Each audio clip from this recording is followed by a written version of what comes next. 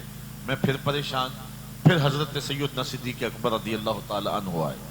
میں نے ان سے بھی کوئی مسئلہ شرعی پوچھا، وہ بھی مسئلہ بتا کر کے چلے گئے، اور جو میرا مسئلہ تھا وہ انہیں معلوم نہ ہو سکا، شاید جلدی میں تھے۔ کہتے ہیں میں پھر منتظر تھا کہ ایک جانب سے روشنی اٹھی اور قلب و دل و نگاہ کا مرشد اولین آ گیا، حضور تشریف لے آئے۔ میں نے حضور سے بھی کوئی مسئلہ ہی پوچھ لیا، حضور نے میری جانب غور سے دیکھا اور پھر زیر لب مسکرا کے کہا ابو ہریرہ بھوک لگی ہوئی ہے؟ میں نے کہا جی حضور بھوک لگی ہے۔ کہا پھر میرے پیچھے پیچھے آ جاؤ۔ حضرت ابو ہریرہ فرماتے ہیں میں گیا تو حضور نے اہل خانہ کو آواز دی کچھ کھانے کے لیے ہے؟ انہوں نے کہا کہ کوئی شخص دودھ کا پیالہ پیش کر گیا ہے، فرمایا وہ لے آؤ۔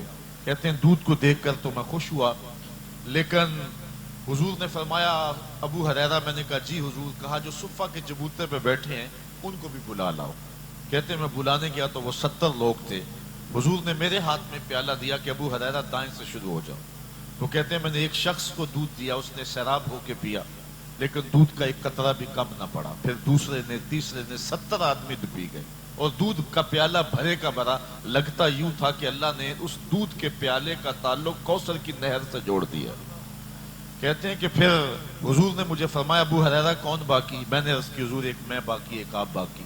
تو آقا کریم نے فرمایا کہ ابو ہریرہ تم پیو۔ اب فرماتے ہیں میں نے پیا اور جی بھر کے پیا۔ حضور نے فرمایا اور پیو۔ کہتے ہیں میں نے پھر پیا اور رج کے پیا۔ حضور نے پھر فرمایا ابو ہریرہ اور پیو۔ میں نے کہا مجھے قسم ہے اس رب کی جس نے آپ کو حق کے ساتھ مبعوث کیا ہے، میرے میں ایک قطرے کی گنجائش بھی نہیں ہے۔ تو حضور علیہ السلام نے میرے ہاتھ سے دودھ کا پیالہ لیا اور نوش جاں کر لیا۔ اس حدیث کا ایک روشن پہلو معجزاتی وہ یہ ہے کہ دودھ کا ایک پیالہ 72 آدمیوں کے لیے کافی ہو گیا، اور دودھ کا ایک چھوٹا سا پیالہ 72 آدمیوں کو سیراب کر گیا۔ لیکن دوسرا پہلو کبھی نہ بھولیے کہ 2 جہاں کا سردار ہے اور 71 آدمیوں کا جوٹا پی رہا ہے۔ ذرا اس پہلو پہ بھی نظر رہے، 2 جہاں کے سردار اور والی ہو کے 71 آدمیوں کا جوٹا حضور نے دودھ پیا ہے۔ ام المومنین سیدہ عائشہ کہتی ہیں کہ حضور نے فرمایا عائشہ تھوڑا سا پانی میرے لیے بھی چھوڑنا۔ میں نے چھوڑ دیا، پیالہ میرے ہاتھ سے لیا، پھر پینے لگے تو رک گئے۔ کہا عائشہ ذرا بتانا تم نے ہونٹ کہاں رکھے تھے؟ ام المومنین سیدہ عائشہ رضی اللہ تعالیٰ عنہ فرماتی ہیں کہ حضرت سیدہ خدیجۃ الکبریٰ رضی اللہ تعالیٰ عنہ کا اس انداز کے ساتھ حضور ذکر کیا کرتے تھے کہ میرا ان سے جو تعلق تھا ایک دن مجھ سے نہ رہا گیا۔ میں نے کہہ دیا حضور اللہ نے آپ کو بہتر ازواج دے دی ہیں، آپ اس بوڑھی عورت کا ذکر نہیں چھوڑتے جس کے ہونٹوں کے گوشے بڑھاپے کی وجہ سے رنگ بھی بدل گئے۔ تو حضور نے فرمایا اے عائشہ مجھے خدیجہ کے بارے تکلیف نہ دو، جب پورے مکے نے میرا انکار کیا تھا تو اس نے میرا اقرار کیا، تو میں اس کا تذکرہ کیسے چھوڑ سکتا ہوں؟ اور سنو تاریخ میں ایسی دوسری مثال نہیں ملے گی۔ حضرت خدیجۃ الکبریٰ کا جب آخری وقت آیا تو انہوں نے اپنی بیٹی حضرت سیدہ فاطمہ الزہرا رضی اللہ تعالیٰ عنہ سے کہا کہ جاؤ جا کے حضور سے چادر رحمت مانگ کے لاؤ۔ سیدہ حاضر ہوئی، حضور نے پوچھا بیٹا اپنی ماں سے پوچھو چادر کیا کرنی؟ تو حضرت فاطمہ رضی اللہ تعالیٰ عنہ پوچھنے آئی تو حضور بھی پیچھے آ گئے۔ سیدہ خدیجہ کا بدن بخار سے تپ رہا تھا، عرض کی حضور یہ دیکھیے مجھے بخار ہے اور مجھے لگتا ہے یہ میرا بخار جان لیوا ثابت ہوگا، میں نے چادر اس لیے منگوائی ہے کہ اس چادر سے مجھے کفن دیا جائے، اندھیرے میں بیٹھ کے عقیدے نہ گھڑے جائیں، عقیدے وہی رکھے جائیں جو نبی کے گھر والوں کے۔ سیدہ خدیجہ کا عقیدہ یہ ہے حضور کے بدن سے چھوئی ہوئی چادر کفن کے لیے مل جائے تو بخشش کی ضمانت ہے۔ تو کہا کہ حضور میں نے چادر اس لیے طلب کی ہے۔ سنو پھر حضور نے کیا کہا، پوری کائنات میں اس کی دوسری مثال نہیں ملے گی۔ حضور کی آنکھوں میں اشک تیرنے لگے اور حضور روتے ہوئے فرمایا خدیجہ تو نے چادر مانگی ہے، لو اردت جلدی لآتیتک، اگر تو میری جلد بھی مانگ دی وہ بھی اتار کے دے دے۔ تو یہ وہ حضور کی سیرت کے روشن پہلو ہیں، اور حضور کی سیرت کا وہ جمال ہے کہ کائنات میں اس کی دوسری مثال نہیں ہے۔ ایک شخص نے یورپ میں اسلام قبول کیا، اسے پوچھا گیا کہ اسلام کی کس قدر نے تجھے متاثر کیا؟ تو اس نے کہا سیرت کا ایک واقعہ میری ہدایت کا سبب بن گیا۔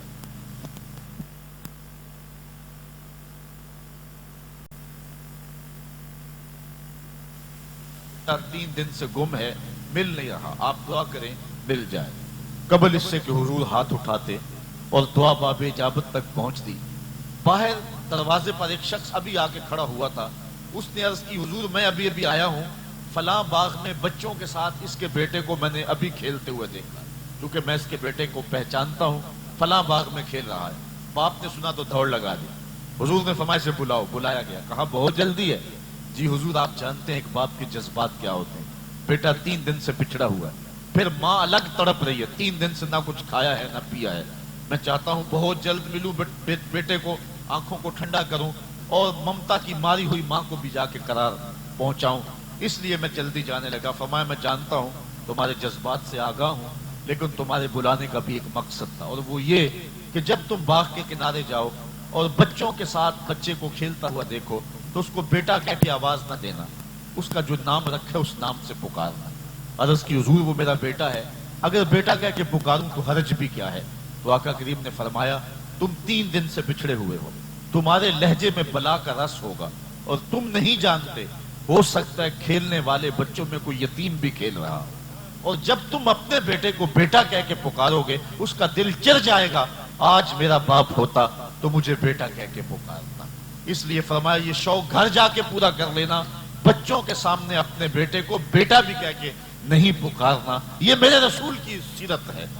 ہمیں تو حضور نے یہ بتایا ہے کہ بیوہ کے سامنے اپنی بیوی سے پیار نہ کرو، غریب کے سامنے اپنی دولت کی نمائش نہ کرو، یہاں تک فرمایا اپنے گوشت کی خوشبو سے غریب ہمسائے کو تکلیف نہ دو، یا تو تھوڑا سا پانی زیادہ ڈال لو اور شوربے کی ایک پیالی ہمسایوں کے گھر بھی بھیج دو، اور اگر ایسا نہیں کر سکتے تو ایسے زاویے میں کھانا پکاؤ جب غریب کے بچے سو چکے ہوں، کیونکہ غریب کے بچوں نے ضد کر لی، ان کا غریب ماں باپ ان ضد کو پورا نہ کر سکا، ان بلکتے ہوئے بچوں کو چپ کون کروائے گا؟ وہ کیا کسی نے کہا تھا دوپہر کو سلا دیتی ہے بچوں کو وہ اس ڈر سے گلی میں پھر کھلونے بیچنے والا نہ آ جائے۔ کاش کے معاشرے کے ان دکھتے ہوئے زخموں کو ہم نے دیکھا ہوتا اور حضور کی سیرت کے نور میں زندگی گزارنے کا ڈھب ہم نے اپنایا ہوتا۔ ہم نے اپنی نئی نسل کو اور اپنی قوم کو یہ جذبے دینے ہیں، ان کے سینے کے اندر قوم کا امت کا درد پیدا کرنا ہے، اور ان کے عقائد کی بھی حفاظت کرنی ہے اور ان کے اخلاقیات کی بھی حفاظت کرنی ہے۔ ایک اچھی پاکیزہ خوبصورت درد مند قوم بن کر کے معاشرے کے اندر جو ہے وہ قدم رکھے تو معاشرہ خود بخود تبدیل ہوگا۔ معاشرے اللہ دین کے چراغوں سے نہیں بدلا کرتے، یہ محنتوں سے، کوششوں اور کدو کاوش اور جو ہے وہ شدت کی محنتوں کے ساتھ معاشرے تبدیل ہوا کرتے ہیں۔ آپ کا یہ اجتماع، یہ دارالعلوم، یہ کدو کاوش، شاہ صاحب کی شبانہ روز محنتیں، یہ معاشرے کو تبدیل کرنے کی طرف ایک قدم ہے، اور انشاءاللہ یہ قدم اٹھتے رہیں گے تو معاشرے کے اندر صالحیت کا نور پھیلتا رہے گا۔